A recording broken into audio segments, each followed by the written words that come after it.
Hello friends, आज की इस वीडियो में हम बात करेंगे अष्टांग हृदय सूत्र स्थान चैप्टर नंबर 12, जिसका नाम है दोष भेदियम अध्याय। इस चैप्टर में सबसे पहले आपको दोषों के स्थान बताए गए हैं, वात पित्त कफ है उनके जो भेद है उनके बारे में वर्णन किया गया है। तो ये जो टॉपिक है दोषों के स्थान और दोषों के भेद, ये आपको हमारी चैनल की वीडियोस की जो प्लेलिस्ट है वहाँ फिजियोलॉजी लेक्चर वीडियोस में आपको जाके ये टॉपिक्स मिल जाएंगे, वहाँ इनको अच्छी तरह एक्सप्लेन कर दिया गया है। तो अब हम नेक्स्ट पार्ट की तरफ मूव करते हैं। तो नेक्स्ट पार्ट हम बात करते हैं वायु के चय, प्रकोप और शमन। चय मतलब किसी चीज का एक्यूमुलेशन, प्रकोप मतलब वो चीज एक्यूमुलेट होकर अपना इफेक्ट दिखाना जा रही है, और शमन मतलब जो लक्षण उत्पन्न हुए उनको समाप्त करना। उष्णेन युक्ता वृक्षाणाम वायु कुर्वन्ति संजयम शीतेन कोप उष्णेन शमम स्निग्ध उष्ण गुण।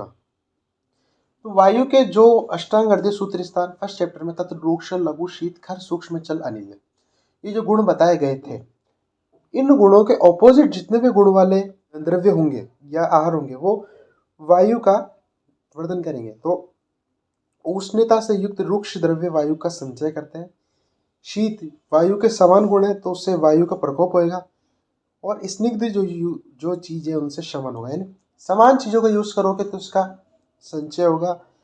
फिर शीत में, यानी जो शीत ऋतु आएगी, शीत वायु का भी शीत गुण है, वहां प्रकोप हो जाएगा। और शमन जो वायु के गुण है जो सूत्र स्थान फर्स्ट में बताया, उनके ऑपोजिट गुणों का यूज करोगे तो शमन होगा। इसी प्रकार पित्त का है, शीतेन युक्तास तीक्ष्णाश्च पित्तस्य कुर्वते उष्णेन कोपः मंदाश्च मंदा शमम शीत उपसंहिता। नीचे विमर्श में आइए, सेकंड लाइन में पित्त के गुण बताया है, पित्तम स स्नेह तीक्ष्ण उष्णम लघु विसर्द्रम। इनके ऑपोजिट गुण वाले कोई भी आहार का प्रयोग करेंगे तो पित्त का क्षय होगा, यानी पित्त का शमन होगा। और इनसे युक्त यानी उष्ण गुण युक्त, तीक्ष्ण गुण युक्त आप यूज करेंगे तो पित्त का संचय होगा और पित्त कुपित होगा उष्णता से। और इनके ऑपोजिट गुण जो है उनसे पित्त का शमन होगा। शीतेन युक्ता स्निग्धाया कुर्वते श्लेष्म लक्षणम उष्णेन कोप तेनेव गुणा रुक्षादेश। यानी कफ के गुण की बात करें तो होते हैं स्निग्ध शीतो गुरु मंदस लक्षणों मर्तस्न स्थिर कफ। इनके ऑपोजिट जितने भी गुण होंगे ना उनसे कफ का शमन होगा। ये सारे गुणों का यूज करोगे तो कफ का संचय होगा, और उष्णता से कफ कुपित होता है यानी कफ पिघलता है। ठीक है, कफ का एग्रीवेटिंग फैक्टर है। संचय के लक्षण, चयो वृद्धि स्वय धाम्य प्रदेशो वृद्धि हेतुषु विपरीत गुणेश। जो दोषों के प्राकृत स्थान जो भी बताए गए वहां से उन स्थानों में उन दोषों का बढ़ना जो है वो संचय कहलाता है। जब किसी चीज का संचय जाता है, माना वात दोष बढ़ गया तो उससे विपरीत चीजों की इच्छा होने लग जाती है। यानी वात का क्या होता है, रुक्ष लघु शीत खर सूक्ष्म, तो उसको अगर वात बढ़ गया, उसका वात का संचय हो गया जो वात के स्थान, तो उसको उष्ण चीज खाने की इच्छा होगी, स्निग्ध चीज खाने की इच्छा होगी। तो ये संचय के लक्षण। कोप और शमन के लक्षण, कोपंत मार्ग गमिता लिंगानाम दर्शनम स्वेश्यम स्वास्थ्यम रोग संभव स्वस्थन्य स्वस्थ्य समता विकार संभव शम। दोषों का बढ़कर अपने स्थान से अन्यत्र जाना, कोप दोषों का प्रकोप। दोषों का जो भी स्थान है प्राकृत माना गया, जो दोषों के भेद जहाँ पे जो दोष रहता है, तर्पक कफ या लंबक कफ जो भी माना गया, वहां से वो इतनी वृद्धि करेगी कि वहां से वो शरीर के दूसरे स्थानों में ट्रांसफर हो गए। दैट इज कॉल्ड कोप। और कोप हो जाने पर अपने अलग अलग लक्षण को दिखाते हैं और शरीर में व्याधि को उत्पन्न करते हैं। शमन किसको कहते हैं, स्वास्थ्य रस्तस्य क्षमता विकार असंभव। यानी जो दोष जहाँ है उसको वही बनाए रखना, न उसको बढ़ने देना, न उसको कम करने देना, और रोग को उत्पन्न न होना, इस प्रकार काम करना शमन कहा जाता है। वातादि दोषों का चय प्रकोप प्रशमन। चय प्रकोप प्रशमना वायु ग्रीष्म दिशु त्रिषु वर्षा दिशु तो पितस्य श्लेषमणा शिशिरादिषु। तो ग्रीष्म ऋतु में वायु का संचय होगा, वर्षा में प्रकोप होगा और शरद में प्रशमन होगा। वर्षादि यानी वर्षा शरद और हेमंत, तो वर्षा ऋतु में पित्त का संचय होता है, शरद में प्रकोप होता है और हेमंत में शमन होता है। और शिशिरादि ऋतु, शिशिर वसंत की ऋतु, शिशिर में कफ का संचय होगा, वसंत में कफ का प्रकोप होगा और ग्रीष्म में कफ का प्रशमन होगा। दोषों के संचय का कारण चीयत लघु रुक्ष्ण उष्ण दिवि समीरण है तद्दा स्थिते देह कालस्य ओष्ण्यम कुप्यति अनिरुद्ध अम्ल विपाक भीरो उष्ण दिविश्चितादृशम पित्तम याति चयम कोपम न तु कालस्य शैत्य चीयते स्निग्ध शीता रूप कोश दिवि कफ तुल्य अपि काले देहम च स्कत्वपनाम प्रकुप्यति। इसका पूरा मीनिंग यह है, ग्रीष्म में लघु और रूक्ष गुण वाली औषधियों के सेवन से वात का संचय हो जाता है, लेकिन उष्ण होने के कारण कुपित है। तो ग्रीष्म में क्या होता है, शरीर में वायु बढ़ती, क्यों? क्योंकि लघु और रूक्ष गुण वाली औषधियों का सेवन करा, ठीक है, तो वायु तो बढ़ गई लेकिन वो प्रकोप नहीं हो पाती, क्योंकि ग्रीष्म काल उष्ण होता है और शीत के वायु का शीत गुण होता है, उसके प्रति उष्ण, तो वो प्रकोप नहीं हो पाती। लेकिन वर्षा की बात करें तो वर्षा में जल का अम्ल विपाक होने से, औषधीय अम्ल विपाक होने से गुण वाला पित्त संचित हो जाता है। वर्षा में पित्त संचित होता है, क्यों? क्योंकि जल का भी अम्ल विपाक होता है, औषधीय का भी अम्ल विपाक होता है, ठीक है। लेकिन वर्षा ऋतु शीत होती है और शीत पित्त का ऑपोजिट गुण रहेगा, इस कारण से वो कुपित नहीं हो पाता। शिशिर में स्निग्धता, शीतलता रहती है और शीतल औषधियों के कारण सब कुछ शीत रहता है, इसलिए कफ संचित हो जाता है। लेकिन कफ के समान गुण स्निग्ध और शीतल होने से कफ जन्मात हो जाता है लेकिन कुपित नहीं होता, ठीक है, तो ये रीजन है। इति काल स्वभावो आहार दिवाशात्मनः चया दिनम चयांति सद्योपि दोषा कालपि वन।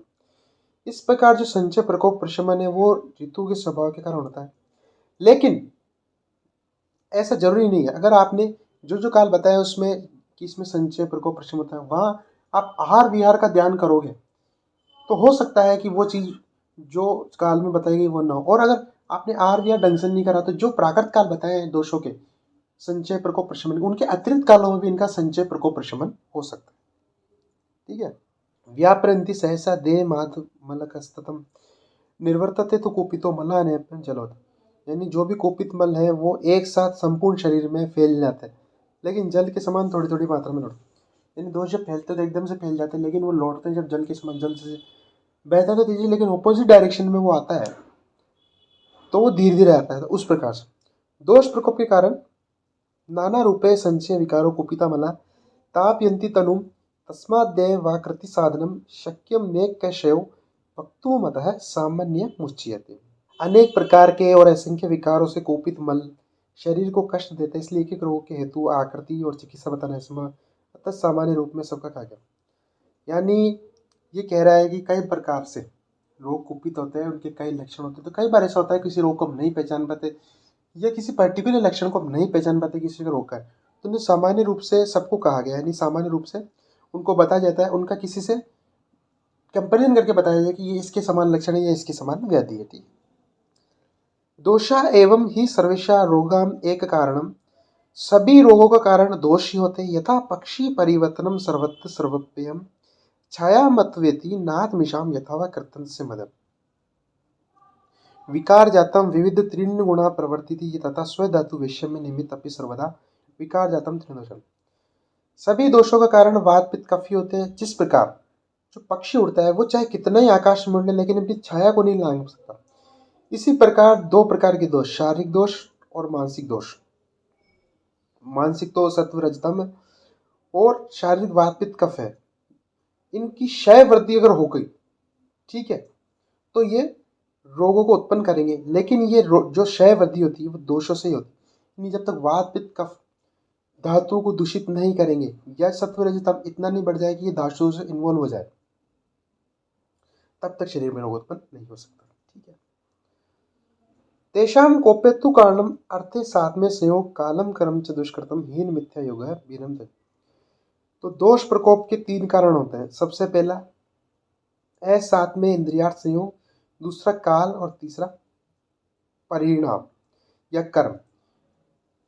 साथ में इंद्रिया संयोग, इंद्रियों का अपने विषय उनसे हीन योग हो जाना, अति योग हो जाना और मिथ्या योग हो जाना, तीन प्रकार के संयोग मान लें। काल, जो भी काल है ऋतु बताई हुई है उनमें उनका हीन योग हो जाना, अति योग हो जाना, मिथ्या योग। और कर्म का हीन योग, अति योग, मिथ्या योग, ठीक है। तो अगर वैसे अगर ध्यान दिया जाए तो दोष प्रकोप के कारण मेनली 3 प्रकार से बताए, लेकिन डिटेल में आप अगर देखेंगे तो सबके 3-3 रीजन हो गए, हीन, मिथ्या और अतियोग। 3 × 3 यहाँ 9 रीजन हुए टोटल मिला के, ठीक है। इत्या असात्म संयोग द्विस्त दोष प्रकोप ने असात्म तद्यता इति सात मनन। जो अतियोग, हीनी और मिथ्या योग होते हैं इंद्रियों को, उन्हें इंद्रिय का शारीरिक का। अब हीन, मिथ्या, अतियोग के लक्षण। हीन अर्थ अत्य संयोग स्वयं नेत्रम व अति संयोग अति संसर्ग सूक्ष्म सूर भैरवम अत्यासन्नात् दूरस्थम विपरीम विकृताति च यदक्षणा विश्यत रूप मिथ्या योग से दारुण है एवं उच्चते दारु उत्पाद एवं युच्च पुत्यादीन इंद्रियार्थानाम यथम विद्या। हीन योग, कान से आप बिल्कुल सुन नहीं रहे, शब्द स्पर्श हुई है, हीन योग। अति योग, मानो बहुत तेज आवाज सुन रहे हो आप कानों से, हीन योग। मिथ्या योग, आंखों से बिल्कुल छोटा देख रहे हो या बिल्कुल बड़ा देख रहे हो, या बहुत ही कम आवाज सुन रहे हो, बहुत ही ज्यादा सुन रहे हो, बहुत ही पास का देख रहे हो, बहुत ही दूर का देख रहे हो, या बहुत ही बेकार चीज देख रहे हो नेत्रों से, ठीक है। ये सब आते हैं मिथ्या योग में। काल का हीनादि योग, यानी कालस्तु शीत वष्णो भेदस्ते मत स हीनो हीन शीतारीदि योग अतिलक्षण मिथ्या योगस्तु निर्देशो विपरीत लग। यानी शीत, उष्ण और वर्षा वैसे काल 3 प्रकार का।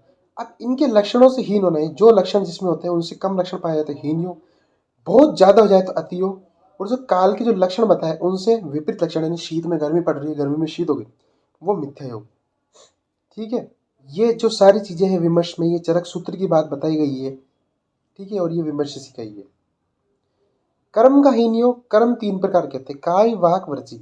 शारीरिक, वाणी से जो होते मानसिक भेद से, ठीक।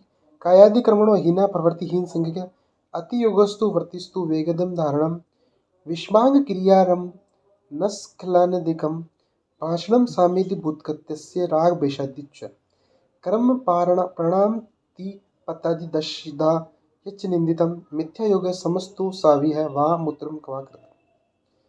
शरीर के हीन प्रवृत्ति, हीन मृत्यु है, यानी देखो जो वेग धारण किए हुए उनसे क्रिया करना, गिरना, स्खलन, भोजन के बीच में बोलना, ईर्ष्या, द्वेष, भय आदि प्राणपति इस निंदित कम सभी मिथ्या योग, और जन्म में पूर्ण कर सभी मिथ्या योग। जो काम जिस समय करना चाहिए वो काम उस समय नहीं हो रहा है, ये उसकी जगह दूसरा काम, तो ये सब मिथ्या योग में आते हैं। और कर्म 3 प्रकार के होते हैं, शारीरिक, मानसिक और वाचिक। मानसिक मतलब किसी को बहुत ज्यादा मतलब किसी के बारे में गलत सोचना, है ना, ईर्ष्या रखना, ये मानसिक। वाणी से किसी को कठोर बोल देना, झूठ बोल देना, ये सब। और शारीरिक में हमने अपने हाथ देख ही लिया, ठीक है। अब दोषों के कारण की बात करते हैं। इन दोषों के कुपित होने के एक ही कारण है, निदानस्थ देशाणाम कुपिस्तत्तानाम नेकथा कुर्वन्ति विविधानाम व्याधिनाम शाखा कोष्ठ। दोष किन रूट से ट्रांसफर होकर रोग उत्पन्न करते हैं, तो 3 रूट होते हैं, शाखा, रक्तादि, कोष्ठ, अमाशयदि, अस्थि और संधि, ये 3 रोग मार्ग होते हैं। अब 3 रोग मार्ग में कौन कौन सी व्याधि होती है वो पढ़ते हैं। सबसे पहले बाह्य रोग मार्ग, शाखा रक्तायस्त्वक च बाह्य रोगायनम हि तद आश्रया व्यंग गंडाल अर्जुदय बरी भार्गस्य दुर्नाम गुल्म शोफाश्च गदा।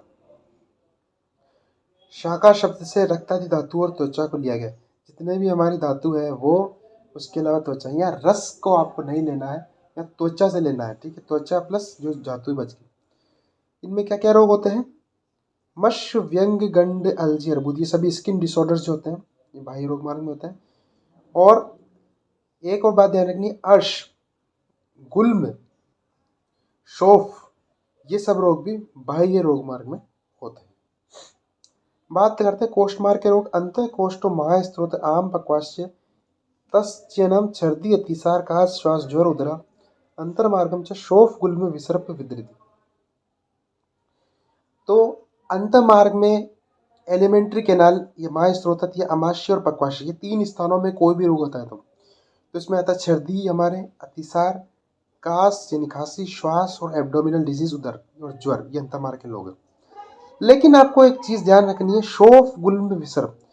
तो शोफ और गुल्म का नाम बाह्य रोग मार्ग में भी आया है और आंतरिक कोष्ठ मार्ग, ठीक है। तो शोफ और गुल्म ये 2 रोग कोष्ठ मार्ग के रोग भी होते हैं और बाह्य रोग मार्ग के रोग भी होते हैं, आपको ध्यान रखना है। शोफ और गुल्म बहुत मोस्ट इंपॉर्टेंट, ठीक। उसके बाद विसर्प और विद्रति भी अंतर्मार्ग के रोग हैं। अब मध्यम रोग मार्ग की बात करें तो मध्यम रोग मार्ग में शिरो हृदय बस्तिया मर्माणयस्थानां च संधव तद्दिनबद्ध शिरा स्नायु कंडाश्च मध्यम रोग मार्ग स्थितास्त्य यक्ष्म पक्ष वर्धिता मूर्धादि रोग संधि स्त्रिक शूलपहाद्य। शिर हृदय बस्ती, ये मेन शरीर के हमारे 3 मर्म होते हैं, ये सद्य प्रणार मर्म होते हैं। ये मर्म और अस्थियों की संधियां यानी अस्थि बोन, उनसे रिलेटेड जॉइंट्स, ये सब, और उनसे रिलेटेड शिरा स्नायु कंडा यानी लिगामेंट्स, टेंडन और वीन्स, जो इनमें ब्लड सप्लाई, इनमें कोई डिजीज होती है, इनसे कोई डिजीज होती है, मध्यम रोग मार्ग। इनमें होने वाले रोग हैं यक्ष्मा, राज्यक्षमा, ट्यूबरक्लोसिस, पक्षवध, हेमिप्लेजिया, अर्धित facial paralysis, maximum paralytic disorders आते हैं इसमें। सिर के रोग जितने भी हैं, जॉइंट से रिलेटेड, बोन से रिलेटेड जितने भी हो, त्रिक यानी जो हमारे पीठ में या कहीं भी त्रिक प्रदेश वहाँ वेदना होना, स्थिरता, शरीर में स्टिफनेस आना, ये सभी मध्यम रोग मार्ग है। ठीक है, तो आज के इस वीडियो में हमने डिस्कस करा कि किस प्रकार से दोष का क्षय प्रकोप प्रशमन होता है, किन ऋतुओं में होता है। उसके अलावा हमने डिस्कस करा दोषों के कुपित होने के 3 कारण, और उसके बाद हमने डिस्कस करा कि कौन कौन से रोग मार्ग में कौन कौन से रोग आते हैं।